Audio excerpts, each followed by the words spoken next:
네, 김진표, 송영길, 이해찬 의원이 민주당 전당대회 당대표 선거 본선행 티켓을 획득했습니다. 3명으로 압축된 당권 주자들이 앞으로 한 달 동안 치열한 당권 레이스를 펼치게 됐습니다. 전문가 3분 모셨습니다. 이종훈 정치평론가, 김근식 경남대 교수, 노영희 변호사 나오셨습니다. 어서 오세요. 안녕하세요. 안녕하세요. 네, 3명의 후보가 링 위에 올랐습니다. 주제어 보시죠.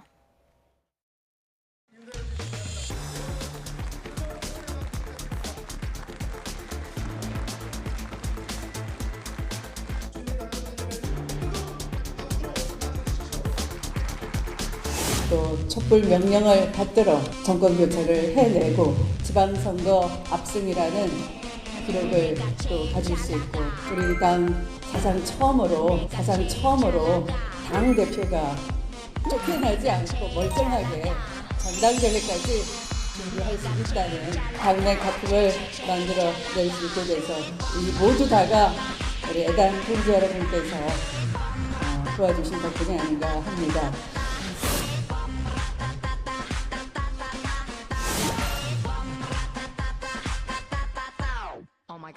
이제 유능하고 강한 리더십으로 문재인 정부를 뒷받침을 해야 됩니다. 김의사의 계엄령 문건을 보십시오. 완전히 촛불혁명이 평화롭게 하고 있는데 뒤에서 군사 반란을 한 내란 예비 음모 아닙니까? 북미 간의 대화가 이제 겨우 시작됐는데 뭘 금방 해결하지 못하느냐고 그렇게 비난을 하고 있습니다. 사자의 용기와 여우의 지혜로 맞서야 합니다.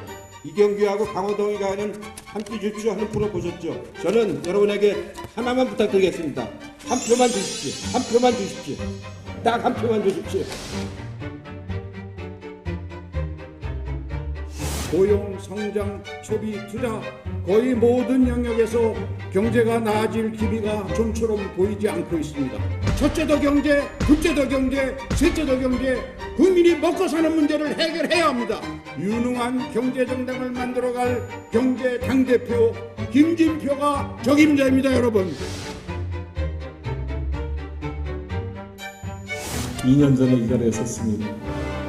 그때 한 표 차로 낙선됐을 때 머리가 띵했습니다. 그래도 당황하지 않고 웃음을 유지하고 당선된 분들에게 축하를 보내고 내려온 제 가슴이 참 너무 아팠습니다. 밤새 대통령이 쓴 책을 읽었습니다. 문재인 대통령과 깊은 책 속에 대화를 했습니다. 야전 침대를 깔아놓고 밤을 새웠습니다. 김정숙 여사님께서 공진단까지 보내주었습니다. 문재인 정부를 지키는 이지 싸움을 자처하고 있습니다. 이 송영길 준비된 후보에게 일할 기회를 주십시오.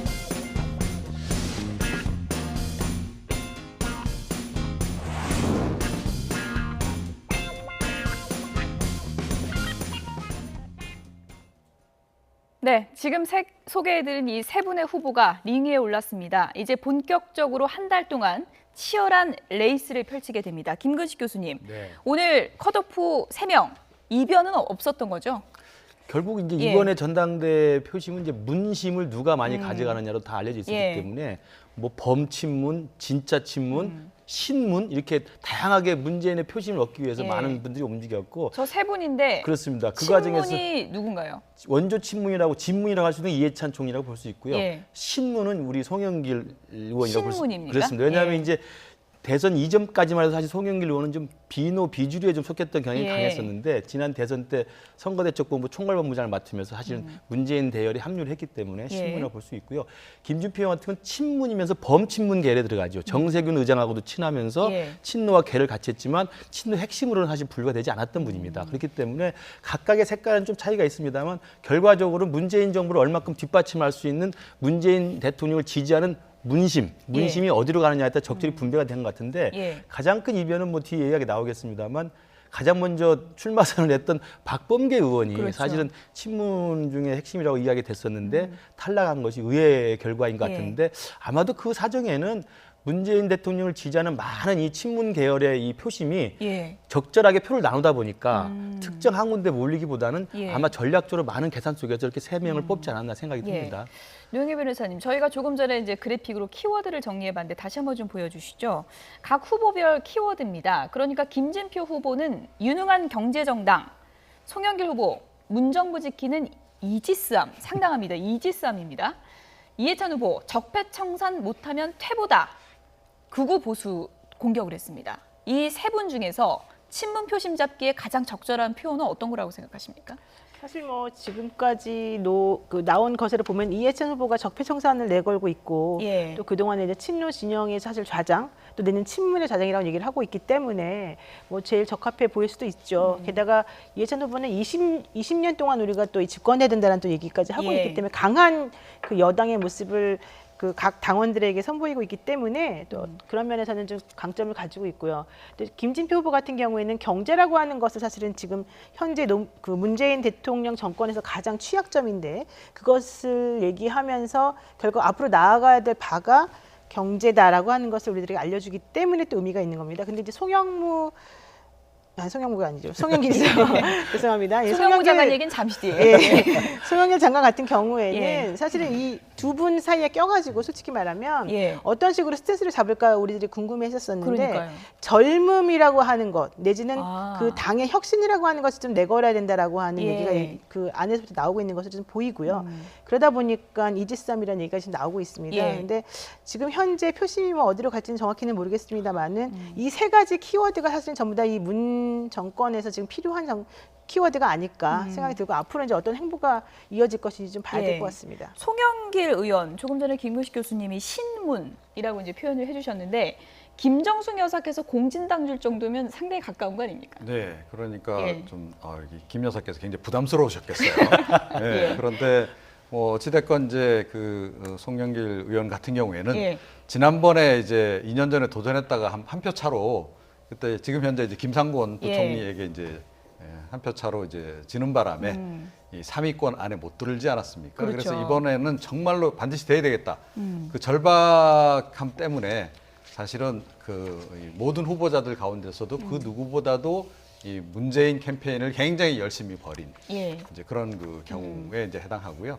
어찌됐건 결과적으로 보면 그 전략이 좀 주요했다. 예. 이렇게 볼 수 있는 거죠. 지금 네. 화면에 2년 전에 컷오프 탈락했을 때 화면과 오늘 이제 컷오프 통과했을 때 화면을 저희가 같이 보여드리고 있습니다. 2년 전 화면을 보면 웃고는 있지만 오늘 언론 인터뷰를 보니까 내가 저때 웃는 게 아니었다 이렇게 이제 얘기를 했었죠. 그렇죠. 예. 송영길 의원이 2년 전에 그 패배를 이제 무릅쓰고 예. 이번에 이제 당당히 3위 그 컷오프에 들었는데 지금 이종훈 평론가 말씀하신 게 덧붙여서 송영길 의원이 이번에 그 컷오프에 입성했던 그 배경을 보면 저는 일단은 그 호남표가 좀 집중적으로 송영길 의원을 좀 몰렸을 수가 있어요. 호남표요? 왜냐하면 예. 제가 알기로 2년 전에 총선에서 다시 의원이 된 다음에 2년 동안 사실은 호남 쪽에 공을 많이 들였습니다. 그리고 전국을 다 돌아다니면서 사실은 2년 전부터 당대표 준비를 가장 오래전부터 한 사람이 송영길 예. 의원입니다. 당대표에 아예 목표를 정해놓고 오래전부터 같이 움직였고요. 또 하나는 이제 이종걸, 김두관, 그다음에 그 이인영이라고 하는 이 예. 세 명의 이른바 비주류를 대변하는 세 명의 후보들이 나왔습니다만 이들이 조금 더 약체로 보이거나 승리 가능성이 없다고 판단한 일부 비주류의 오늘 대의원에 참석한 사람들 예. 이분들의 표가 일방적으로 제가 볼 때는 그렇다면 우리의 비주류의 출신이긴 하지만 예. 문재인 정부를 도와줄 수 있는 그러면서 좀 포용력과 이 리더십이 있는 송영길 의원의 동정표까지 아마 합쳐지면서 아, 예. 제가 보건대는 이번에 컷오프를 당당히 입성을 한 것 같습니다. 재수까지 하는데 좀 도와줘야 되지 예, 않겠나. 동정론도 일부 뭐 이런 있었고요. 동정론도 예, 있었던 예. 것 같고요. 그러니까 그냥 간략하게 따져보면 이해찬, 김진표 후보가 친문 표심을 이렇게 가른다면 그렇죠. 송영길 의원이 비문 표심 다 가져가면 좀 승산 있지 않나 이런 또 표계산도 있더라고요. 사실 승산이 있다고 보는 입장도 많습니다. 예. 왜냐하면 이해찬 의원이 사실 너무 강력한 이미지를 가지고 있기 때문에 예. 오히려 그게 야당과의 관계에서 좋지 않을 것이다라고 하는 얘기도 있고 또 하나는 너무 이미지가 올드하다. 그리고 더 중요한 거는 건강이 좀 좋지 않아 보인다는 것 때문에 예. 이 당이 쇄신하거나 뭔가 앞으로 나아가는 데서 약간의 걸림돌이 되지 않나라고 하는 얘기도 나오거든요. 그래서 지금 송영길 의원이 지금 가장 핵심으로 삼고 있는 것은 쇄신, 젊음 이런 것들을 기치로 내걸어서 당이 앞으로 힘차게 나아갈 수 있는데 나를 뽑아줘야 된다라고 하는 얘기를 하고 있습니다. 예.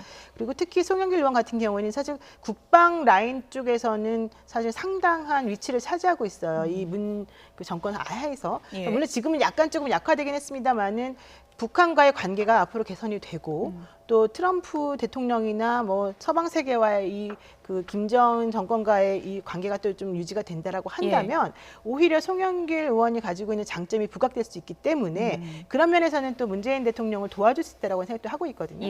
게다가 아까 말씀하셨지만 사실 송영길 의원은 정말 바닥부터 정말 가가호호 방문하듯이 본인이 얻고자 하는 표를 1대1로 접촉해서 가져온 사람 중에 하나거든요. 그러다 보니까 나머지 두 분이 가지고 있는 이미지가 매우 강력하긴 하지만 그럼에도 불구하고 이번에는 좀 승산이 있다. 이렇게 보는 것 같습니다.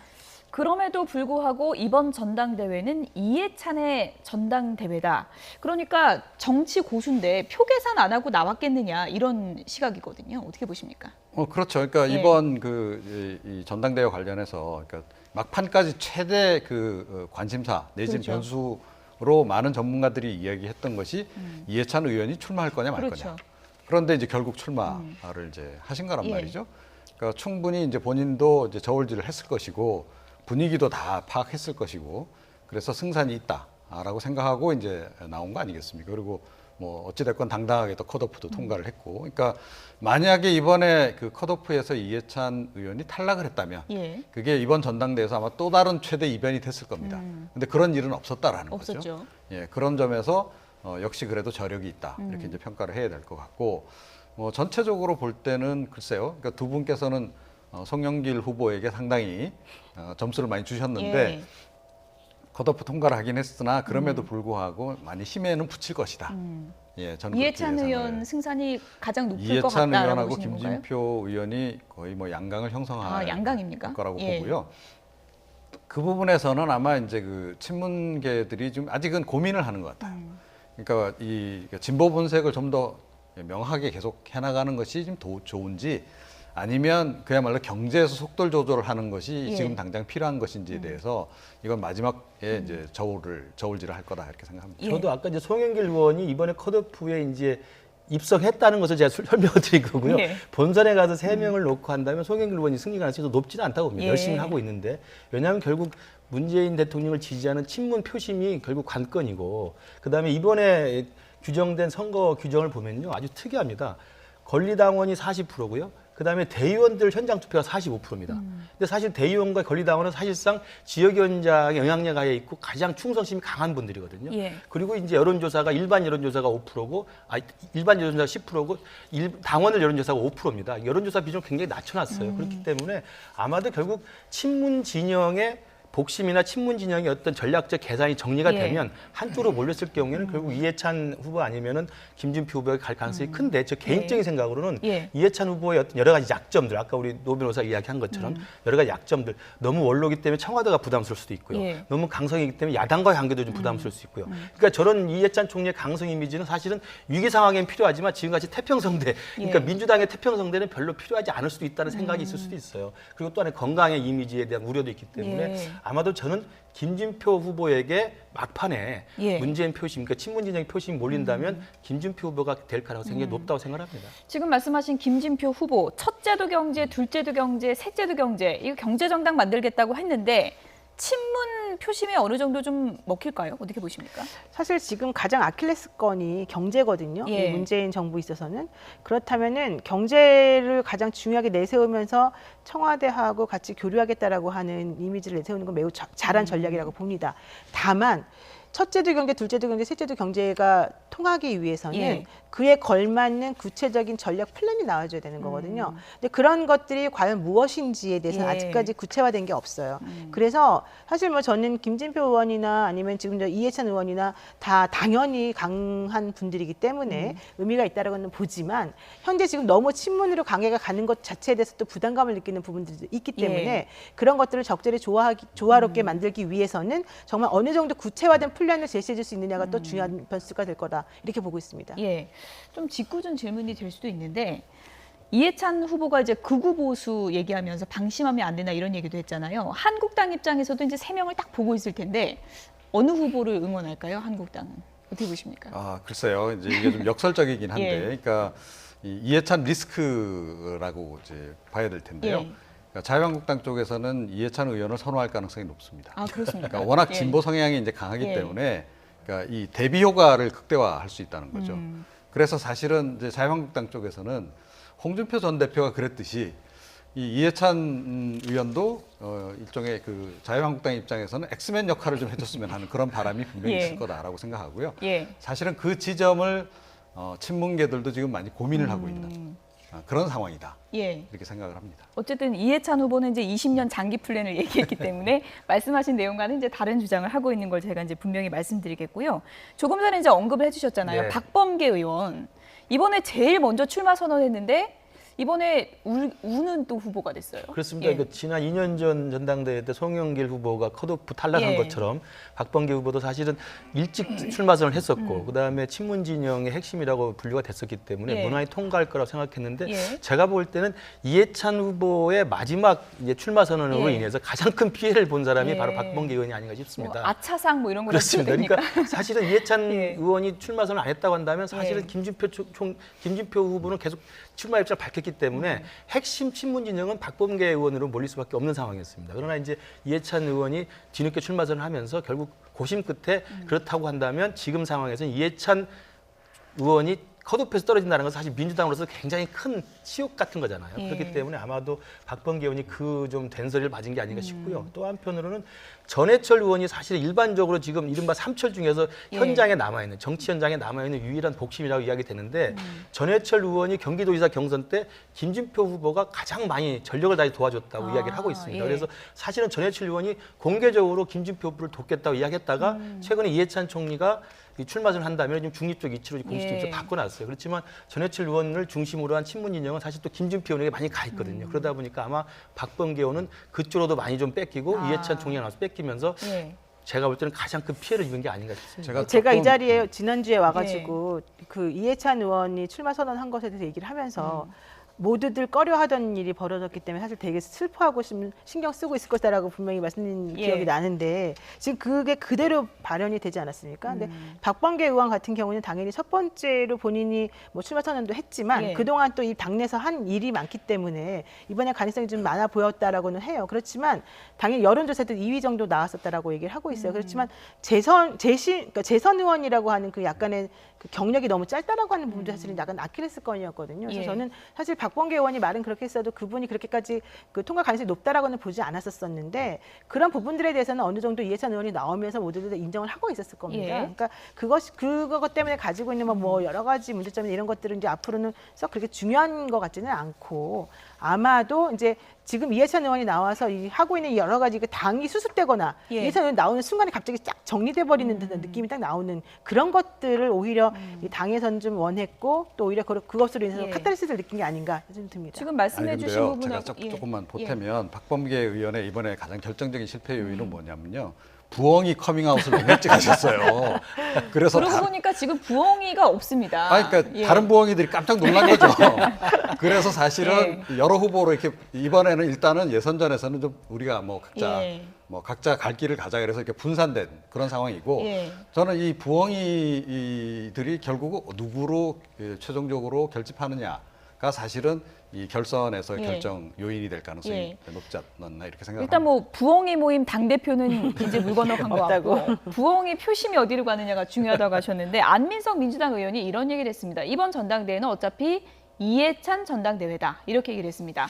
당내 분위기는 이해찬 의원 안 나오기를 바라는 기류가 강했었다. 노영희 변호사가 정확하게 이제 짚어주셨는데 이해찬 의원 당선이 당연시되는 분위기다. 지금 시점에서는 세대 교체로는 울림 못 줄 것이다라고 진단을 했습니다. 이 말이 뭐 맞을지 안 맞을지 모르지만 어쨌든 친문 표심은 어느 정도 교통정리 된 거다 이렇게 보고 있는 거네요. 그렇죠. 그러니까 예. 사실은 컷오프에서 일단 이해찬 의원과 이 김준표 의원으로 일단 친문 표심은 정리가 돼 있기 때문에 예. 결국 둘 중에 어느 누구를 후보를 선택하느냐의 문제인데 예. 아까 지금 다 이야기 나온 것처럼 이해찬 후보 갖고 있는 강점 그것은 문재인 정부를 도울 수 있는 가장 강경하고도 원칙적 이미지 예. 그리고 진보 집권 20년 플랜이라고 하는 그리고 경험과 능력 이게 경륜 이게 있습니다만 이게 또 사실 어떻게 보면 약점이 될 수 있는 상황이거든요. 아까 말씀드린 것처럼 청와대 자체가 문재인 대통령도 사실은 2012년에 처음 정치 입문하게 됐을 때 이해찬 당시 의원이 데리고 나온 사람 아니겠습니까? 예. 그러니까 청와대로서는 이해찬 당대표 체제가 좀 부담스러울 수 있는 상황이 좀 있고요. 그다음 아까 말 야당과 협치 문제, 국회 운영 문제도 좀 부담스럽고 아까 계속 말씀 나오고 국민 여러분도 좀 의아하게 보고 있습니다만 혹시라도 건강 이상이 있지 않을까 하는 이미지가 있기 때문에 이 약점들 어떻게 잘 보완하냐의 문제가 예. 있고요.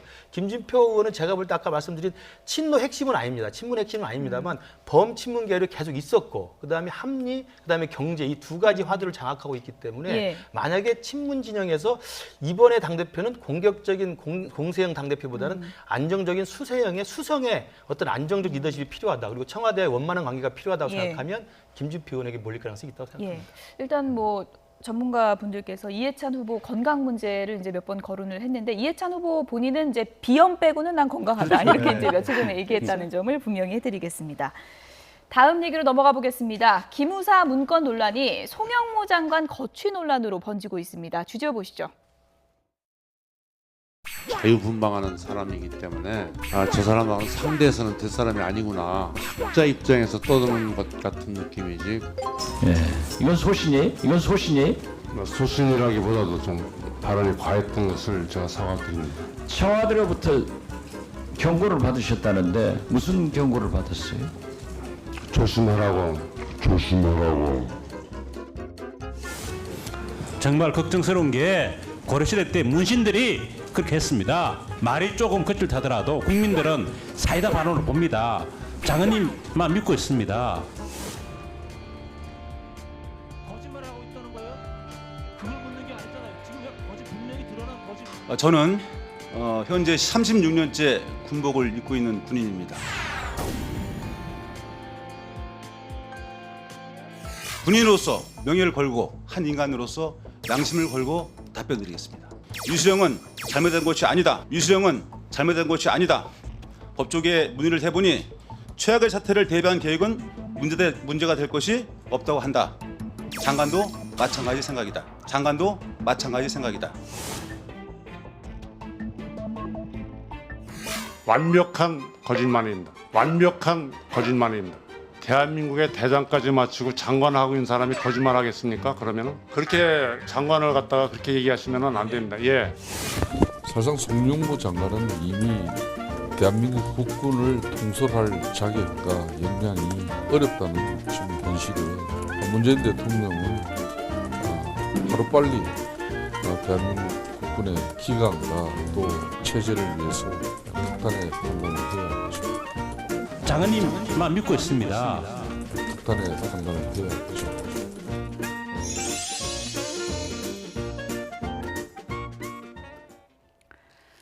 네, 송영무 장관의 거취 문제를 놓고 여야 공방이 치열해지고 있습니다. 이종훈 평론가님. 네.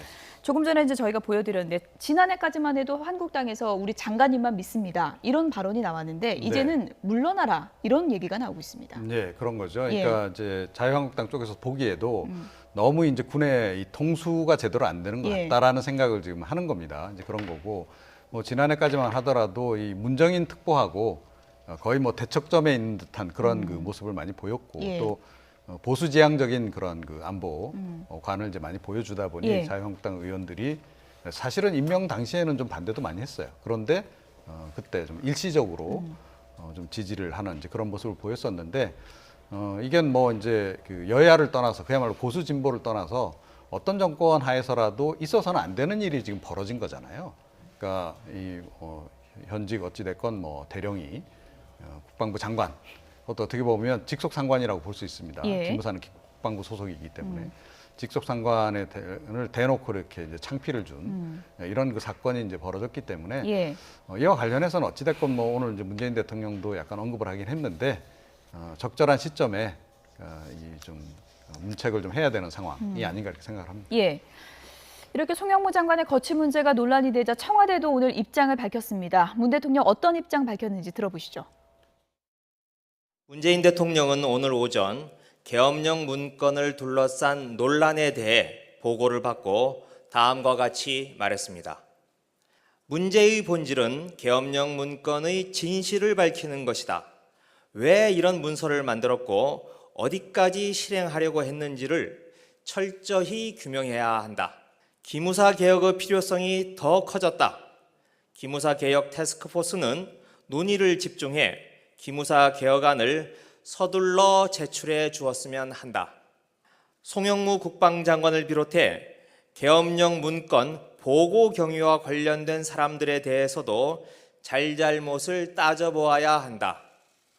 기무사 개혁 태스크포스 보고 뒤 그 책임의 경중에 대해 판단하고 그에 합당한 조처를 취하겠다. 네, 들으십니다. 본질은 계엄령 문건 진실이다. 보고 논란이 아니다라고 하면서도 송영무 장관 잘잘못을 따져보겠다라고 했습니다. 그러니까 경질 가능성을 열어놨다 이렇게 봐야 될까요? 그러긴 한데요. 예. 지금 현재 송영무 장관을 경질하게 되면 예. 사실은 다른 사람 누구를 그 자리에 앉혀놓을 것인가 여기에 대해서 상당한 고민을 하고 있다라는 예. 얘기가 지금 나오고 있고요.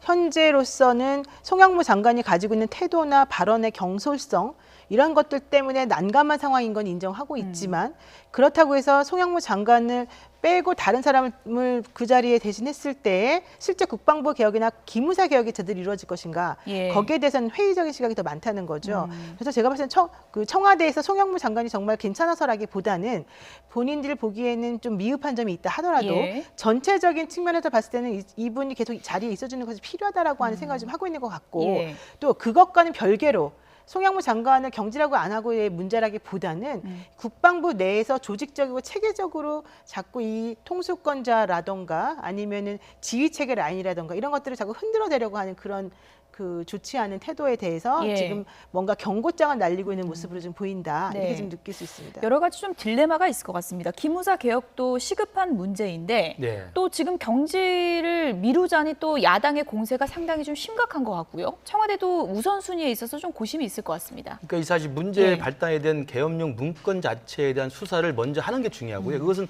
오늘 대통령의 메시지는 정확하다고 예. 봅니다. 그러니까 그 문건을 만든 취지와 배경과 정도 그리고 실제 실행 계획의 수준까지를 먼저 빨리 수사를 해서 예. 거기에 법리적으로 책임을 져야 될 사람이 있다고 한다면 법적으로 책임을 묻고요. 그것이 끝나는 것을 기점으로 해서 제가 볼 때는 예. 이 기무사 문건, 그러니까 계엄령 문건이 보고되는 경위와 관련돼서 지금 장관과 현역 장관과 현역 국방부를 담당하는 기무부대장 사이에 지금 진실 공방이 벌어진 거 아니겠습니까? 예. 그렇다고 한다면 그것도 팩트를 정확히 가려내서 잘잘못을 따져서 제가 볼 때는 이 문제를 좀 엄정하게 다스릴 필요가 있다고 보는데 예. 저는 이 두 개의 트랙이 같이 가야 된다고 봅니다. 그러니까 계엄령 문건에 대한 국가 차원에서 당당한 엄정한 수사를 해서 책임을 묻는 조치하고요. 또 하나는 계엄령 문건 보고 경위와 관련된 국방부 내의 진실 공방에 대해서도 정확히 가려야 된다고 보는데 이 두 개가 본말이 전도돼서는 안 된다고 생각해요. 그러니까 보고 경위 누락과 관련돼 가지고 기무사를 개혁해야 되니까 빨리 이것을 먼저 해야 된다. 예. 이렇게 하는 것도 제가 볼 때 앞서가는 것이고 그것보다는 일단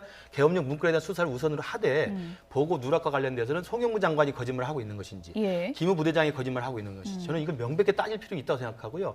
당연히 그러나 국민들 눈에는 국방위원회라고는 공개된 자리에서 국민들이 정확히 보고 있는 가운데 사실은 군 내부에 사실은 명령불복종과 하극상과 같은 그렇죠. 비춰진 모습이 있었거든요. 국민들 눈살을 찌푸릴 수밖에 없는 상황이었습니다. 그렇기 때문에 이 부분에서는 군 전체가 통감을 해야 되고요. 그럼에도 불구하고 장관이 거짓말하고 있는지 기무부대장이 거짓말하고 있는지 분명히 밝혀야 한다고 생각을 합니다. 한국당에서는 이제 군책이 무너졌다라고 이제 표현을 했고요. 워낙에 이제 국회에서 하극상이 벌어진 것이 큰 파장을 일으켰기 때문에 이 문제를 지금 덮기에는 또 야당의 공세가 상당히 좀 거세지고 있는 것 같습니다. 예, 예. 절대 그냥 덮어서는 안 되죠. 그러니까 어찌됐건 지금 이제 송영무 장관이 그러니까 적어도 기무사에 관해서는 영이 안 서고 있는 것은 분명하다. 이게 이제 이번에 드러난 예. 거 아니겠습니까? 뭐 다른 또 분야는 어떤지 모르겠어요. 근데 최근에 사실은 이 군 기강이 해이됐다라고 하는 징후들이 지금 여러 개 나타나고 있단 말이에요. 군 장성들이 예. 벌써 이달에만 3사람 뭐 성추행 관련한 그런 의혹 사건이 불거지기도 했고 또 뭐 해병대 헬기가 추락하는 사고도 있었고 뭐 이런 식이란 말이에요. 그래서 뭔가 이렇게 장관 교체를 해서 좀 이렇게 분위기를 쇄신해야 될 필요성은 분명히 좀 있는 것 같고 이번에는 확실히 그 군에 대한 장악력 이 있는 인물을 좀 새로운 국방부 장관으로 택해야 되겠다 이런 생각도 좀 든단 말이죠. 자, 그런데 이게 이제 그렇다고 해서 그럼 기무사의 저 항명 사건을 그냥 넘어갈 거냐? 예. 저것도 그냥 넘어갈 수는 없는 거죠. 그래서 이제 청와대 고민이 있는 건데 뭐 오늘 이제 문재인 대통령의 메시지는 조금 전에도 이제 분명하다라고 말씀하셨는데 선 기무사 개혁 후 송영무 경질 저는 이렇게 결국 정리를 한 게 아닌가 이렇게 생각을 합니다. 예. 이른바 뭐 하극상 논란이 벌어졌던 국회 국방위에서 정해일 준장의 발언이 화제를 모으고 있습니다. 어떤 발언이었는지 들어보시죠.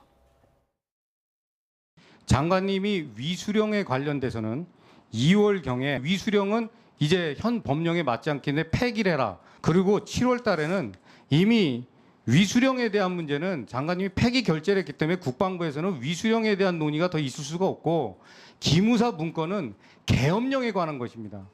위수령에 대해서 말씀하신 것에 대해서 민병상 대령은 지금 혼돈을 하고 있는 것으로 저는 파악을 하고 있습니다. 의원님 양해해 주시면 30초만 말씀을 드리겠습니다. 아까 민병삼 대령은 36년 군 생활을 했다고 했습니다. 명예롭습니다. 그럼 민병삼 대령은 기무에서 25년 근무했습니다.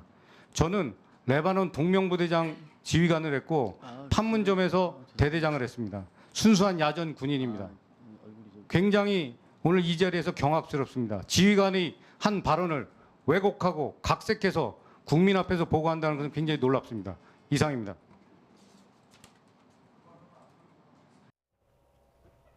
네, 소신 발언 뒤에 경례로 마무리하는 모습 보여드렸습니다. 그러니까 개혁의 키워드 앞에서 기무사가 군심까지 흔들면서 하극상을 펼치는 것에 대해서 이제 소신 발언을 했다고 볼 수 있을 것 같은데 경악스럽다 이렇게 표현을 했습니다. 사실은 지금 예. 육사 선배예요, 민병삼 예. 대령이요. 그러니까 육사 선배에도 불구하고 자기가 볼 때는 이 사건의 본질에 대해서는 거짓말을 하고 있다고, 혼동을 하고 있다고 지금 이야기를 하고 예. 있습니다. 그런데 이제 또 지켜봐야 될 것은 정해일 준장은 지금 국방장관의 군사보좌관입니다. 그러니까 현직 송영무 장관의 최측근이라고 볼 수가 예. 있어요. 그러니까 그 자리에서 느껴지는 입장이 있는 것이고요.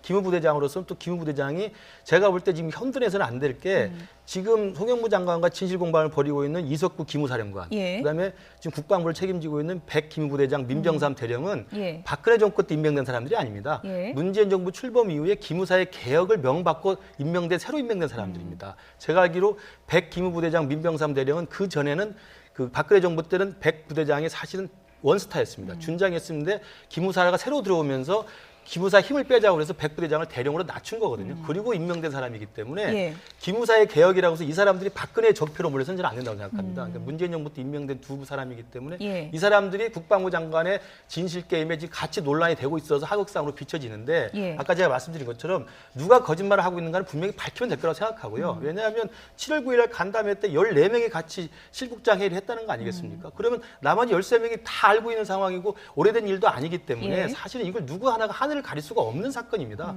그렇기 때문에 이것은 팩트에 대한 진실을 분명히 가리는 게 필요하고 예. 그럼에도 불구하고 다들 말씀하신 것처럼 현직 대대장이 국방장관 앞에서 저렇게 따지고 대드는 것은 분명히 예. 보기 좋은 모습은 아닙니다. 예. 그래서 제가 바라건대는 만약에 민병삼 대대장이 군의 명예를 갖고 끝까지 진실을 밝게 생각했다면 옷을 먼저 벗고 나서 하는 게 좀 옳다고 생각합니다.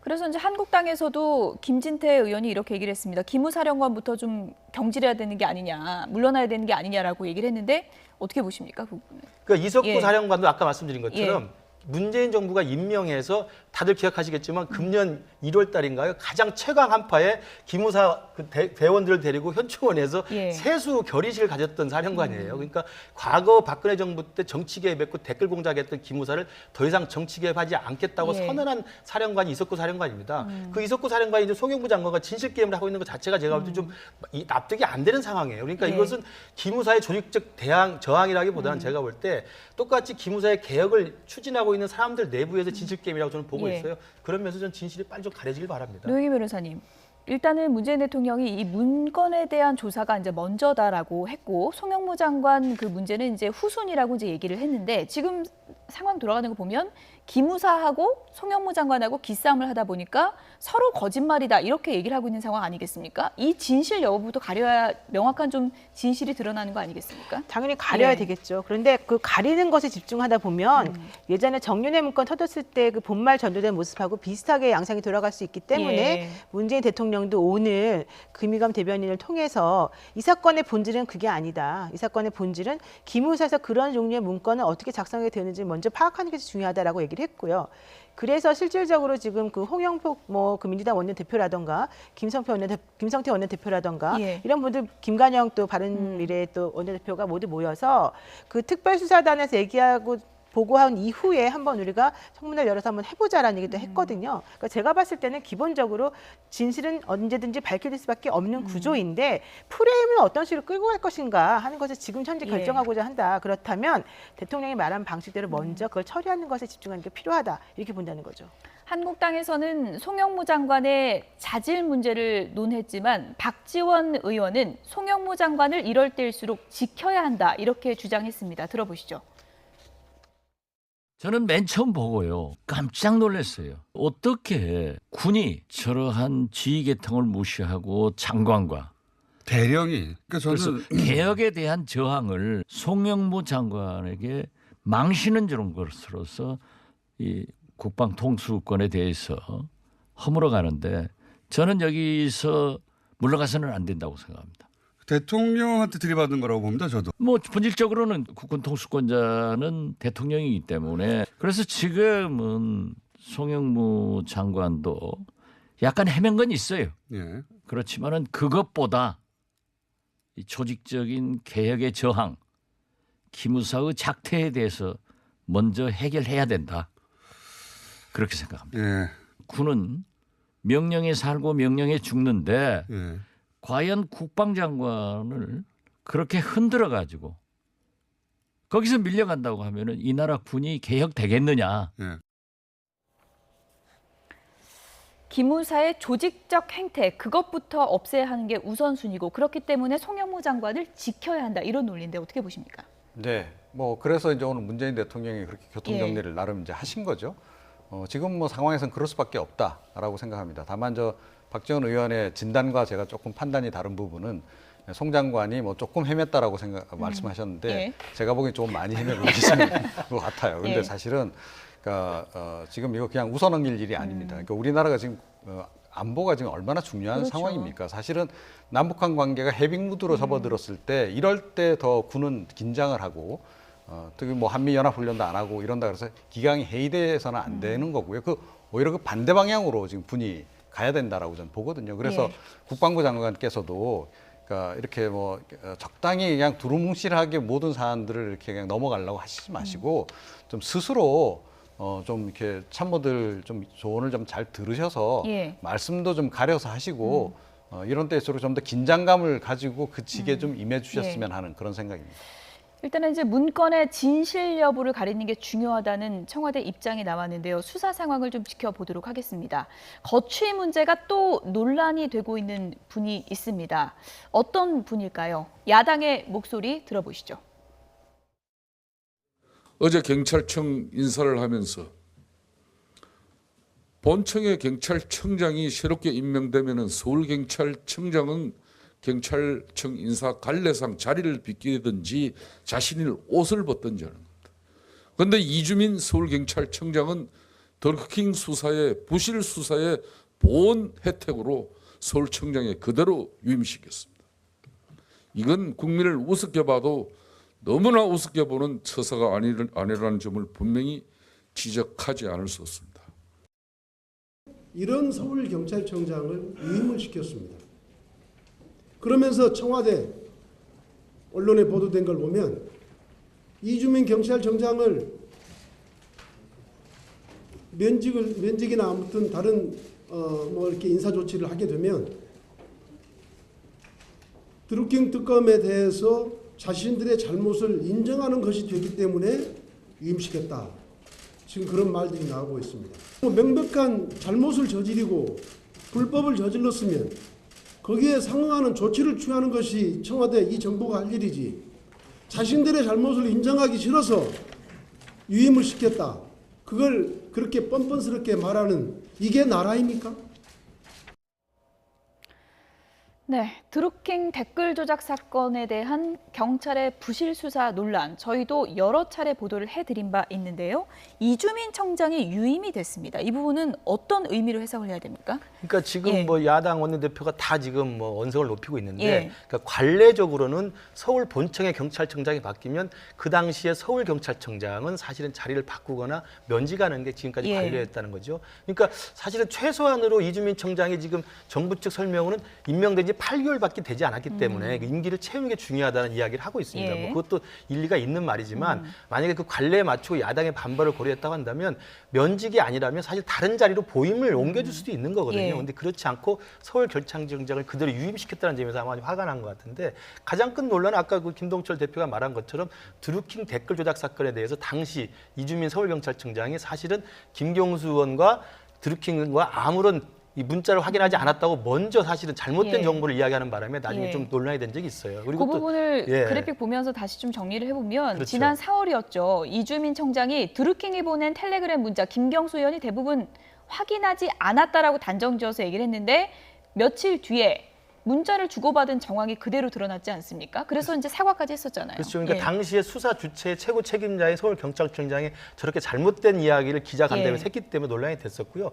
그 전부터 사실은 이제 당시 이주민 청장은 김경수 당시 청와대 참여정부 때 당시 같이 청와대에서 근무했던 인연도 사실 화제가 예. 됐었거든요. 그래서 과연 제대로 수사를 할 수 있겠느냐는 의문이 제기가 됐었고 결국 그것이 발단이 돼서 지금 여야 합의로 지금 드루킹 특검이라고 하는 새로운 수사를 하고 있는 거 아니겠습니까? 그래서 경찰의 늑장 수사, 부실 수사에 대한 논란이 끊이지 않고 있기 때문에 예. 아마도 야당 측에서는 경찰청장, 특히 서울경찰청장 그대로 유임시키는 예. 것은 좀 문제가 있다고 좀 소리를 높이는 것 같습니다. 노영희 변호사님, 최근에 이제 특검에서 느릅나무 출판사 압수수색할 때 압수품 상당히 많이 나오면서 경찰의 이제 부실 수사 논란이 또 한 번 불거졌었는데 이 유임 대목을 좀 이해하지 못하는 국민도 많을 것 같습니다. 사실 부실 예. 수사했다라는 얘기 충분히 나올 수 있고 어느 정도는 그것도 사실이라고 봅니다만은 지금 그 이주민 청장이 얘기했던 것은 대부분 확인하지 않은 것으로 보였다라고 하는 것이지 예. 뭐 몽땅 다 확인하지 않았다 이런 얘기는 아니기 때문에 그 다음에 나온 얘기도 사실 완벽하게 거짓말이거나 잘못된 말이라고 볼 수는 없습니다. 예. 그렇고 더 중요한 건 이주민 청장 같은 경우는 서울청장 자리에 있으면 그다음에 경찰청장으로 가는 것이 원래 루트였는데 아, 예. 사실 이것 때문에 경찰청장 자리 가지 못하고 이제 민감용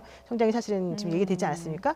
본인 입장에서는 예. 그러니까 뭐 여당도 마찬가지고 본인 입장에서도 나는 뭐 어느 정도까지는 이것 때문에 사실은 이제 뭐 좀 좋지 않은 인사를 받았다라고 생각할 예. 것이기 때문에 아마 현재로서는 그렇게까지 그 말 실수나 이런 것 때문에 문책을 당하거나 경질될 것까지는 아니다라고 좀 보는 것 같습니다. 간략하게 특혜는 그럼 아니다 이렇게 봐야 되는 건가요? 어떻게 보십니까? 글쎄요. 그럼에도 불구하고 의구심을 유발할 수밖에 없는 그런 인사인 건 분명하죠. 그러니까 간단히 이야기하면 신임 경찰청장도 못 건드리는 서울경찰청장 이렇게 되는 거거든요. 예.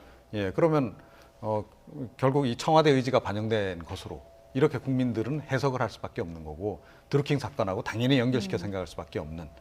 그래서 이런 건 빨리 좀 이렇게 의혹을 해소시키는 게 좋은데 예. 청와대가 어떻게 할지 모르겠습니다. 어쨌든 부실 수사 논란이 불거졌기 때문에 또 이런 특혜 논란도 불거진 게 아닌가 그런 생각이 듭니다. 이종훈 정치평론가, 김근식 경남대 교수, 노영희 변호사 세 분이었습니다. 고맙습니다.